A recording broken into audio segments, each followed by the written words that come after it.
अस्सलाम वालेकुम बच्चे, कैसे हैं सब लोग? होप सो सब ठीक होंगे। आज हम 9th क्लास की physics according to new syllabus chapter 8 का टॉपिक देखेंगे, uses of electromagnets. Electro mean बच्चे जब करंट होती है, इलेक्ट्रिसिटी बेसिकली होती है। मैग्नेट्स, इलेक्ट्रोमैग्नेट्स ऐसे डिवाइसेस होते हैं जब जिनको जब करंट दी जाती है तो वो मैग्नेट बनते हैं। तो ये हम कहते हैं ये एक टेम्परेरी मैग्नेट्स होते हैं कि जिनको करंट दी जाएगी वो मैग्नेट्स होंगे, अदरवाइज वो मैग्नेट्स नहीं होंगे। ठीक है, तो कल हम लोगों ने ना प्रीवियस लेक्चर में इसका देखा था कि इसको कहाँ पे इस्तेमाल किया जा सकता है। शॉर्ट फॉर्म में देखा था, हम लोगों ने देखा था इसको जो इलेक्ट्रिक बेल्स होती हैं, जो डोर बेल्स होती हैं मोस्ट कॉमनली, उसमें इस्तेमाल किया जाता है। इसको टेलीफोन रिसीवर में इस्तेमाल किया जा सकता है। सिंपल मैग्नेटिक रिले चाहिए हमारे पास, एक कह ले स्विच की टाइप का होता है, स्विच ही होता है मैग्नेटिक स्विच। इसके अलावा सर्किट ब्रेकर, जो आपके घरों में ब्रेकर वगैरह होते हैं वहाँ पे इस्तेमाल किया जा सकता है। रीड स्विच, ये भी एक काइंड ऑफ स्विच ही होता है, उसमें इस्तेमाल किया जा सकता है। क्रेन्स में इस्तेमाल किया जा सकता है।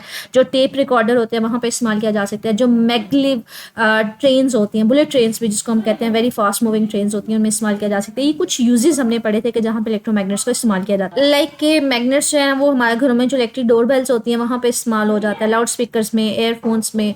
तो ये सारे जो उसमें, इसके अलावा ये जो क्रेन्स वगैरह हम मोस्ट कॉमनली देखते हैं कि क्रेन्स के जरिए आप हैवी मशीनरी को, गाड़ियों को उठा रहे होते हैं, तो उनको वहाँ पे इस्तेमाल किया जा सकता है। इलेक्ट्रोमैग्नेट्स यहाँ पे इस्तेमाल किए जाते हैं। ठीक है, इसके अलावा जो टेप रिकॉर्डर वगैरह होते हैं इनमें हम लोग इस्तेमाल कर रहे होते हैं इलेक्ट्रोमैग्नेट्स को।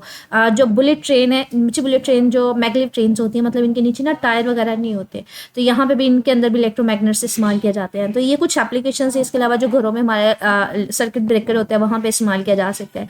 ये कुछ एप्लीकेशंस हैं। इसके अलावा हम लोगों ने अभी देखा कि हमारे पास रीड स्विच में हमारे पास एक काइंड ऑफ स्विच ही होता है कि जिसमें ना दो मेटल स्ट्रिप्स लगी होती हैं, तो ये भी स्विच ओपन है। लेकिन जैसे इसके पास मैग्नेट आप लेके आते हो ना, तो ये दोनों जो स्ट्रिप्स है एक मैग्नेट बन जाती है, एक दूसरे को अट्रैक्ट कर लेती है, तो ये स्विच बंद हो जाता है। तो स्विच ओपन इस तरह से होता है कि मैग्नेट अभी उसके पास नहीं होता, लेकिन जैसे मैग्नेट उसके पास लेके आते हो तो वो दोनों भी मैग्नेट बन जाती है, स्ट्रिप्स भी, तो वो स्विच क्लोज हो जाता है, वो बंद हो जाती है। ठीक है, एक दूसरे के साथ अटैच हो जाते हैं। तो ये कुछ हमारे पास यूजेस थे जहाँ पे वो कह रहे हैं इलेक्ट्रोमैग्नेट्स को इस्तेमाल किया हुआ है।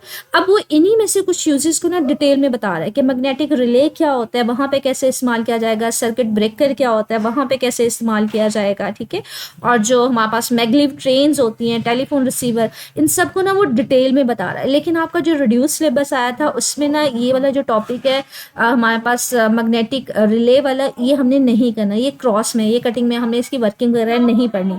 हमने जो वर्किंग पढ़नी है, हमने सर्किट ब्रेकर की पढ़नी है कि जो हमारे घरों में सर्किट ब्रेकर लगा होता है, लाइक ये जो घरों में हमारे पास सर्किट ब्रेकर लगा होता है कि अगर करंट ज़्यादा हो जाए तो वो खुद ब खुद ऊपर हो जाता है, तो ये इसकी वर्किंग हम बेसिकली समझना चाह रहे हैं।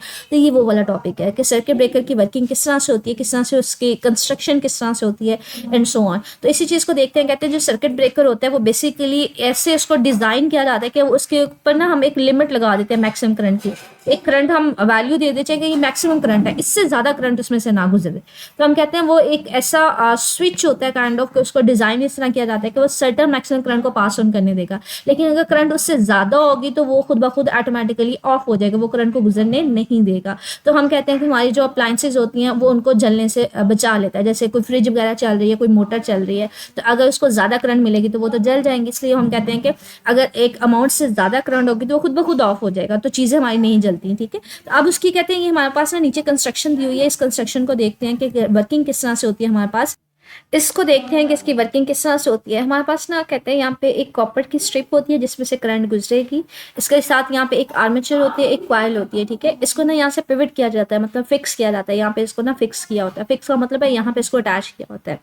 अब इसके साथ ना यहाँ पे बच्चे हमारे पास एक कॉइल होती है, एक वायर होती है जिसको ना आपने आयरन कोर के गिर्द वाउंड करवाया हुआ है। तो एक कॉइल है जिसको आपने लपेटा हुआ है, वाउंड करवाया हुआ है आयरन कोर के इर्द गिर्द। जैसे हम लोगों ने याद है प्रीवियस एक्टिविटी में हमने देखा था कि आपके पास एक हमने नेल लिया था, आयरन नेल। हमने क्या कहा था, कॉइल कैसे बनेगी। आप क्या करें, एक आयरन की वायर ले ले, उसको क्या करें, कॉपर की वायर ले ले, उसको उसके गिर्द जो है वो वाउंड करवा दे, लपेट दे। तो हमने कहा था ये हमारे पास कॉइल बन गई। तो ये आपने ना सरगर्मी, ये वाली सरगर्मी देखी थी कि जिसमें आपने एक कॉपर की वायर को ना एक नेल के ऊपर जो है वो वाउंड करवाया था, उसके ऊपर लपेट दिया था। तो हमने कहा था ये कॉइल है, और इसको हमने नाम दिया था इलेक्ट्रोमैग्नेट्स का। ठीक है, तो यहाँ पे हमने कहा था कि इलेक्ट्रोमैग्नेट के तौर पे बिहेव करेगा। जैसे आप इसको करंट देंगे तो ये मैग्नेट बन जाएगा, और ये हमारे पास इलेक्ट्रोमैग्नेट होता है। तो बेसिकली ये जो हमने आयरन की कोर ली है, उसके ऊपर हमने कॉपर की वायर को वाउंड करवाया, इसको हम नाम देते हैं क्वाइल का, ठीक है। ये दूसरा एंड है, ये हमारे पास इलेक्ट्रोमैग्नेट होता है। तो हमने कहा था इसमें से करंट गुजरती है तो ये मैग्नेट बन जाता है। और दूसरा हमने कहा था कि ये मैग्नेट जो यहाँ पे ये बनेगा, इसकी स्ट्रेंथ किसके ऊपर डिपेंड करती है, ये हमने कहा था दो चीज़ों के ऊपर करती है। पहली बात कि ये जो आप वाउंड करवा रहे हो कितना नंबर ऑफ टर्न्स बढ़ा दे, मतलब ज्यादा दफा उसको लपेटे, उसके ऊपर डिपेंड करती है। या फिर इसमें से अगर करंट ज्यादा गुजरे, या तो करंट ज्यादा गुजरे मतलब आप ज्यादा करंट गुजारेंगे तब भी ज्यादा स्ट्रॉन्ग मैग्नेट होगा, या फिर आप इसके नंबर ऑफ टर्न्स बढ़ा दे।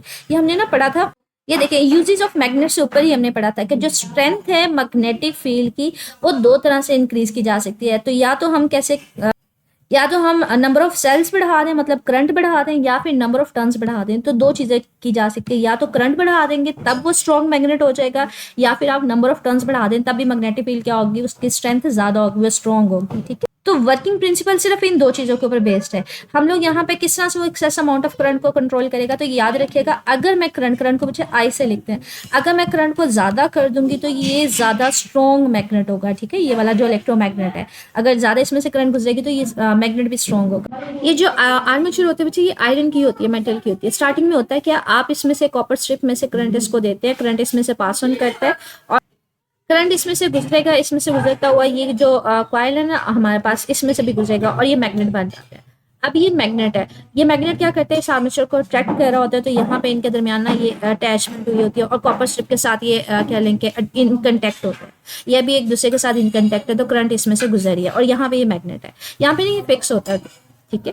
फिक्स का मतलब है आपने इसको यहाँ से टाई किया होता है, जो भी किया होता है, लेकिन जैसे ही इसमें से ज्यादा करंट गुजरेगी, जैसे इसमें से करंट ज्यादा गुजरती है तो ये स्ट्रॉन्ग मैग्नेट हो जाता है। स्ट्रॉन्ग मैग्नेट होगा तो ये आर्मेचर को ज्यादा अपनी तरफ खींचेगा, जब ज्यादा खींचेगा तो वो नीचे की तरफ बेंड हो जाएगा, जैसे ही नीचे की तरफ बेंड होगा तो यहाँ से कंटेक्ट खत्म हो जाएगा और हम कहते हैं सर्किट ब्रेक हो जाएगा। लाइक अगर मैं आपको ये देखें, अभी ये यहाँ पे ना आपके पास नॉर्मल करंट है, नॉर्मल करंट है तो ये मैग्नेट है, ठीक है। यहाँ पे आपने इसको पिवट करवाया हुआ है, यहाँ पे एक स्प्रिंगी सा हमारे पास मेटल का पीस होता है, इसको अटैच किया होता है, मतलब बैलेंस करवाया होता है। अब ये नॉर्मल मैग्नेट है बना हुआ है, क्योंकि जब इसमें से करंट गुजरी है तो ये इलेक्ट्रोमैग्नेट है, तो ये इसके ऊपर फोर्स लगा रहा है। लेकिन जैसे अगर एक्सेस अमाउंट ऑफ करंट इसमें से गुजरेगी, करंट बढ़ा दोगी, ये स्ट्रॉन्ग मैग्नेट होगा। ये स्ट्रॉन्ग मैग्नेट होगा तो ये जो आयरन की यहाँ पे हमारे पास आर्मेचर है, ये इसको अपनी तरफ अट्रैक्ट करेगा, इसको अपनी तरफ जब खींचेगा ना तो ये थोड़ा सा नीचे बेंड हो जाएगा। जब ये थोड़ा सा नीचे बेंड हो जाएगा तो यहाँ से ये जो है ना ये टूट जाएगा, इनका जो कंटेक्ट है वो आपस में नहीं रहेगा। जब कंटेक्ट ही नहीं रहेगा तो बच्चे ये सर्किट ब्रेक हो जाएगा, इसमें से करंट नहीं गुजर सकती, तो हम कहते हैं वो स्विच ऑफ हो जाएगा, ठीक है। तो वो इसी सारी वर्किंग को यहाँ पे एक्सप्लेन कर रहा है। कहते हैं यहाँ पे नीचे फिगर में हम लोगों ने सर्किट ब्रेकर का सर्किट दिखाया हुआ है। हमारे पास क्या करती है, करंट जो है वो फ्लो कर रही है कॉपर स्ट्रिप में से, इसमें से कॉपर स्ट्रिप में से फ्लो कर रही है। आगे हमारे पास आयरन का आर्मेचर लगा हुआ है। आर्मेचर पीछे एक डिवाइस ही होता है जिसमें से करंट गुजर सकती है, क्वाइल काइंड ऑफ होती है, ठीक है। और यहाँ पे साथ में हमारे पास जो क्वाइल है वो इलेक्ट्रोमैग्नेट के तौर पर बिहेव कर रही है। जब इसमें से करंट गुजरती है ये मैग्नेट के तौर पर बिहेव करता है। कहते हैं अगर यहाँ से करंट ज्यादा गुजरेगी, अगर करंट लार्जर होगी तो ये स्ट्रॉन्ग मैग्नेट होगा। ये स्ट्रॉन्ग मैग्नेट होगा, ये आर्मेचर को अपनी तरफ ज्यादा खींचेगा, तो आर्मेचर और कॉपर जो कॉपर स्ट्रिप के दरमियान जो हमारे पास कंटेक्ट है वो खत्म हो जाएगा और ये सर्किट ही हमारे पास ब्रेक हो जाएगा, जिसकी वजह से किसी किस्म की कोई करंट फ्लो नहीं करती इसमें। तो सिर्फ एक छोटा सा कंसेप्ट है, करंट स्ट्रॉन्ग होगी, ज्यादा गुजरेगी, ये स्ट्रॉन्ग मैग्नेट होगा। ये आर्मेचर जो है हमारे पास जो बेसिकली आयरन का होता है उसको ज्यादा अट्रैक्ट करेगी, तो ये यहाँ से जो है डी अटैचमेंट हो जाएगी, ठीक है, और हमारे पास करंट फ्लो नहीं करेगा। ये वर्किंग है जो हमारे घरों में सर्किट ब्रेकर लगा हुआ है, ठीक है। उसके अलावा बच्चे आपके पास ना ये टेलीफोन रिसीवर, ये भी एप्लीकेशन ही है, लेकिन यहाँ पे आपके रेडियो सिलेबस में ये कटिंग हुआ है तो हम इसको नहीं करेंगे। आगे हमारे पास इलेक्ट्रोमैग्नेटिक क्रेन्स आ जाते हैं। इलेक्ट्रोमैग्नेटिक क्रेन्स में हमारे पास किस तरह से वर्किंग होती है। कहते हैं जो इलेक्ट्रोमैग्नेटिक क्रेन्स हैं वो कहाँ पे इस्तेमाल की जा सकती हैं। कहते हैं जो ह्यूज इलेक्ट्रोमैग्नेट्स हैं और ह्यूज इन द क्रेन्स, ये आपको क्रेन की फिगर भी दिखा रहा है कि क्रेन में क्या होता है, बेसिकली आप बहुत ज्यादा हैवी चीजों को एक जगह से दूसरी जगह मूव करवा सकते हैं, मेटल की चीजों को। कहते हैं क्रेन्स को कहाँ पे इस्तेमाल किया जाता है, स्क्रैप यार्ड्स में इस्तेमाल किया जाता है। स्क्रैप यार्ड मुझे ऐसी जगह होती है जहाँ पे गाड़ियां जो पुरानी होती है ना उनके पीसेस अलहदा कर लिए जाते हैं, और कोई अगर उनका पार्ट जो है वो उसको वर्किंग में लाया जा सकता है, यूजफुल उसको काम लिया जा सकता है, उसको अलहदा कर लिया जाता है, उसको बेच दिया जाता है, ठीक है। उसको स्क्रैप यार्ड कहते हैं, ठीक है।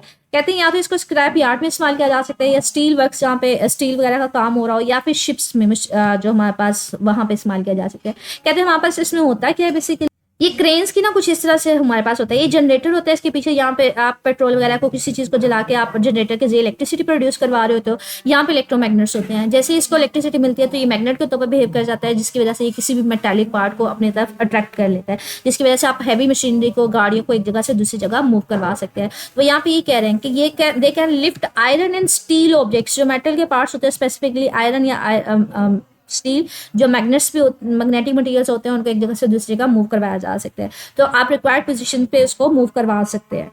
तो जब आपने जहाँ पे इसको उतारना हो तो आप क्या करते हैं, इलेक्ट्रोमैग्नेट्स को करंट देना बंद कर देते हैं, ये ऑफ हो जाता है, ये ऑटोमेटिकली वहाँ पे डीअटैच हो जाती है। अगला हमारे पास जो टॉपिक है डोमेन थ्योरी, बच्चे ये क्रॉस में कटिंग में है, ये आपने नहीं करना, ये सारा कटिंग में जाएगा, ठीक है। इससे अगला जो टॉपिक है मैग्नेटाइजेशन और डीमैग्नेटाइजेशन, ये नेक्स्ट लेक्चर में देखेंगे। तो आज के टॉपिक से देखते हैं एक्सरसाइज में हमारे पास क्वेश्चन कौन से हैं। तो ये आपके पास, ये देखिए हमारे पास कहते हैं सर्किट ब्रेकर की वर्किंग आपने बतानी है, तो ये आपके पास लॉन्ग क्वेश्चन में आ गया है, ठीक है।